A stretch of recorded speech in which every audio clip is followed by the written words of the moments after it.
O efeito Isaías.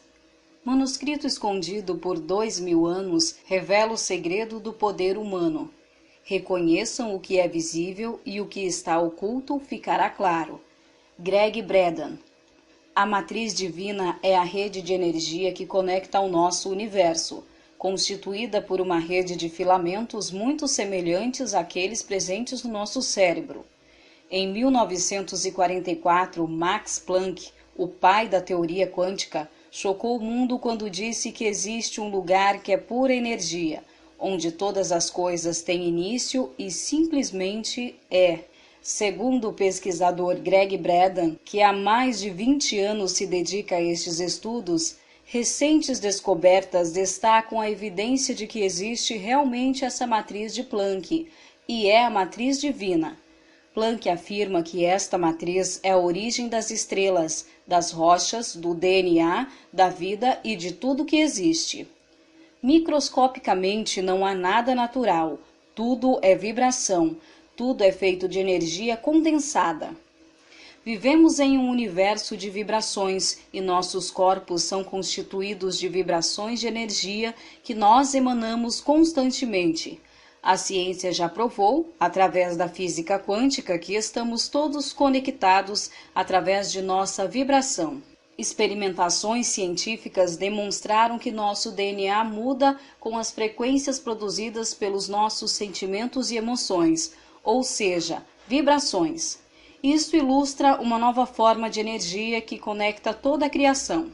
Esta poderosa energia parece ser uma rede estreitamente tecida que conecta toda a matéria e, ao mesmo tempo, podemos influenciar essencialmente esta rede de criação por meio de nossas vibrações.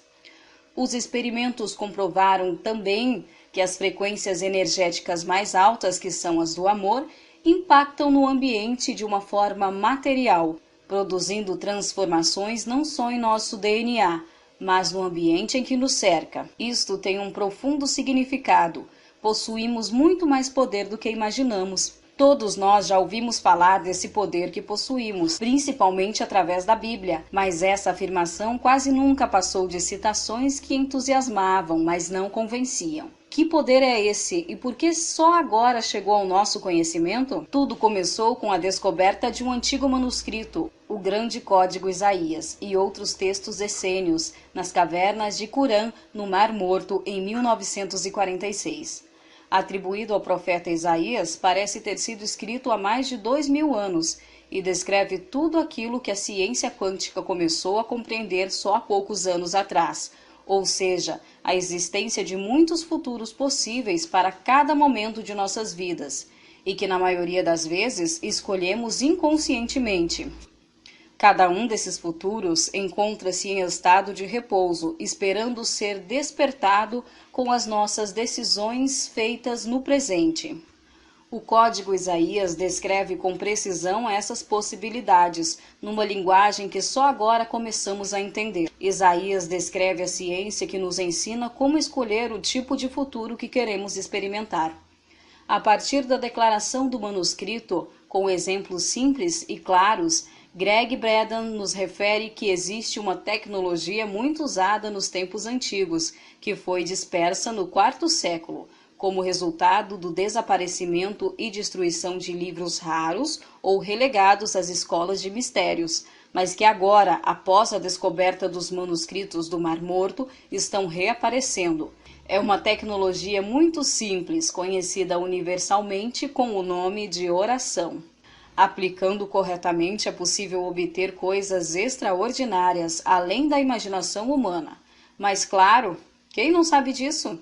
A maioria pode crer. Senão, os milagres passariam a ser simples fatos cotidianos e não somente uma exceção. Com esta tecnologia, nós podemos realmente mudar o mundo. Um modelo perdido de oração que é quântico. Os manuscritos achados no Mar Morto é de uma importância considerável para a humanidade dormente, que até os dias de hoje, muitos ainda vivem à mercê de forças espirituais aleatórias entregando o poder do seu destino nas mãos de qualquer outro ser, menos a si mesmo. Nos mostram que nas mãos da humanidade se encerra um enorme poder à espera de ser utilizado, mas que ainda não conhecemos. Explica como podemos escolher qual futuro desejamos experimentar em sã consciência, revelando a chave sobre o nosso papel como criadores de nossa realidade. Entre estas chaves encontram-se as instruções de um modelo perdido de oração, que a ciência quântica moderna sugere como o poder de curar nossos corpos, trazer paz duradoura no mundo e até mesmo prevenir as grandes tragédias climáticas que a humanidade poderia enfrentar. Em que consiste essa tecnologia da oração e em que base se apoia para que seja eficiente? Greg Braden diz que estamos sendo levados a aceitar a possibilidade de que existe um novo campo de energia acessível e que o nosso DNA se comunica com os fótons por meio deste campo. A chave para obter um resultado entre os muitos possíveis já existe. Reside em nossa habilidade para sentir que nossa escolha já foi criada e já está acontecendo. Vendo a oração deste modo como sentimento, nos leva a encontrar a qualidade do pensamento e da emoção que produz tal sentimento, viver como se o fruto de nossa prece já estivesse a caminho. A partir dessa perspectiva, nossa oração, baseada nos sentimentos, deixa de ser algo por obter e se converte em acessar o resultado desejado que já está criado. Com as palavras de seu tempo, os essênios, os primeiros suspeitos de serem os responsáveis da conservação do conhecimento originário, nos lembram que toda oração já foi atendida.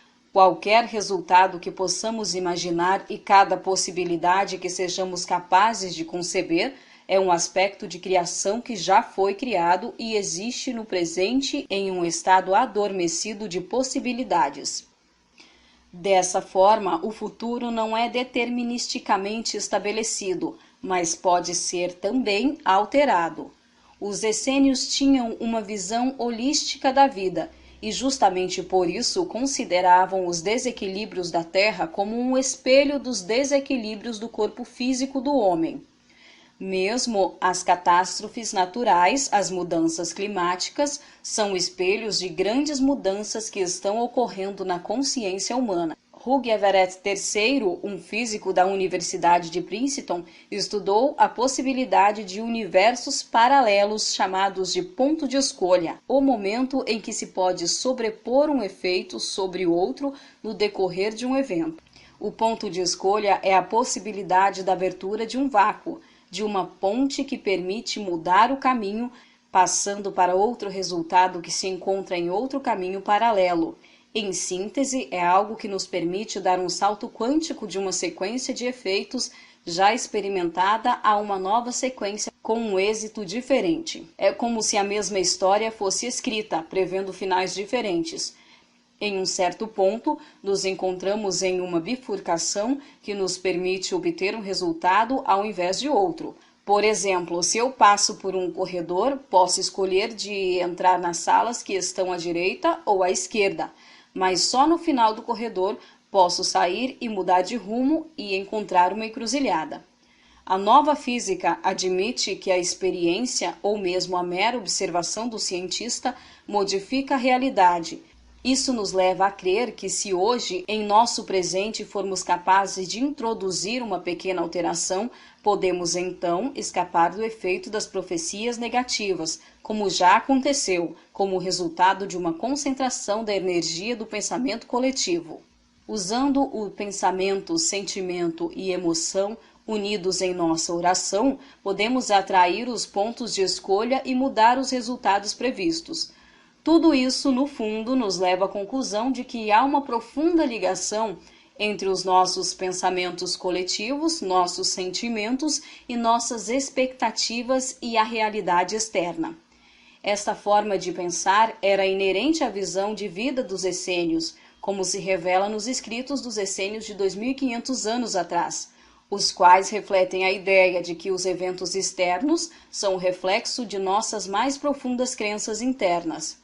Se pensamento, sentimento e emoção não estão alinhados, não há união. Portanto, se cada padrão se move em uma direção diferente, o resultado é uma dispersão da energia. Pensamento, emoção e sentimento são a chave da tecnologia da oração e no interior de nós mesmos devemos experimentar e sentir o que queremos realizar no exterior. Precisamos sentir isto no corpo, nos pensamentos e sentimentos. Podemos dar o que temos, podemos expandir para fora de nós o que somos. Aquilo que desejamos deve realizar-se contemporaneamente no pensamento, no sentimento e no corpo humano. O pensamento e emoção devem primeiro ser considerados separadamente e depois em conjunto, porque o pensamento deve ser o sistema de orientação que direciona nossas emoções. Como se realiza? O pensamento, mesmo sob a forma de imaginação, determina para onde direcionar a atenção e a emoção. Emoção é a energia que nos faz ir na direção desejada, é a fonte de poder. Para Braden, nos extremos existe apenas duas emoções, o amor e a sua falta, muitas vezes identificada como medo. Logo, se você não está no amor, você está no medo, e o medo atrai sempre aquilo que se teme. Sentimento é a união de pensamento e emoção. De fato, para experimentar um sentimento, precisamos ter uma ideia e uma emoção. Então, o sentimento é a chave da oração, porque a criação responde ao mundo do sentimento humano. Então, primeiro é importante entender e estar ciente dos pensamentos e emoções representados por nossos sentimentos, porque às vezes expressamos pensamentos que fundamentam emoções diferentes do que afirmamos, e assim acabamos realizar efeitos indesejáveis ou fazemos de formas que a nossa oração não funcione. Os pensamentos em si mesmo podem transportar certas expectativas, permanecendo potenciais desejos, mas são inertes se não forem acompanhados pelo poder da emoção. Muitas vezes, porém, a emoção que acompanha um desejo caminha na direção oposta ao nosso desejo, mas não somos conscientes. Se, por exemplo, desejo uma melhor saúde, sob o pensamento de melhora, está introduzindo o medo da doença, da pouca saúde que se tem, e essa emoção capacita exatamente o que se teme, a doença. Mesmo ao nível do pensamento dizendo melhora, implicitamente me focalizo em não suficiente. E se pensamos de não haver o suficiente, inconscientemente nos sentimos infelizes e ansiosos.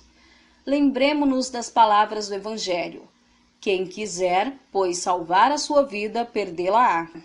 Isso pode significar que qualquer um que tenha que se defender daquilo que pode prejudicar a sua vida, acaba focando a atenção juntamente sobre o que se quer evitar, atraindo-o.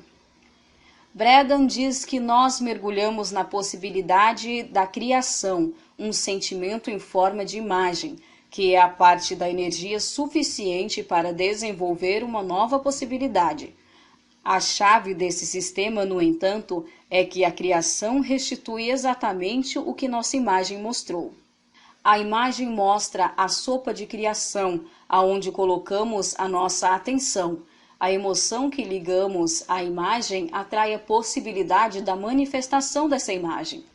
Quando nós não queremos algo, uma emoção baseada no medo, nosso medo, na verdade, alimenta o que nós dizemos de não querer. Porque só agora tomamos conhecimento desse poder? Até a Bíblia parece dizer que temos um poder desconhecido, e talvez, não por acaso, essa chave de leitura foi descoberta só em 1995, em um momento em que poderia haver uma consciência suficientemente alta entre as massas, que permite usar este poder. A humanidade desenvolveu uma nova consciência planetária, graças à força da tecnologia de oração em massa. Diz Gregg Braden que Deus é puro amor, é energia e por ser energia não morre, não desaparece, é imortal e está em todos os lugares. E como somos a imagem e semelhança de Deus, sabemos que somos energia e hoje podemos provar isso. Somos seres espirituais e não seres feitos de matéria. Vimos que geneticamente nosso DNA muda com as frequências que produzem nossos sentimentos e que as frequências energéticas mais altas, que são as do amor, impactam no ambiente de uma forma material, produzindo transformações não só em nosso DNA, mas em todo o ambiente. Quanto mais amor deixamos fluir por nossos corpos, mais adaptados estaremos para enfrentar o que possa acontecer em nossas vidas. E podemos conduzir todo o nosso planeta mediante nossos pensamentos positivos em conjunto para o melhor futuro possível.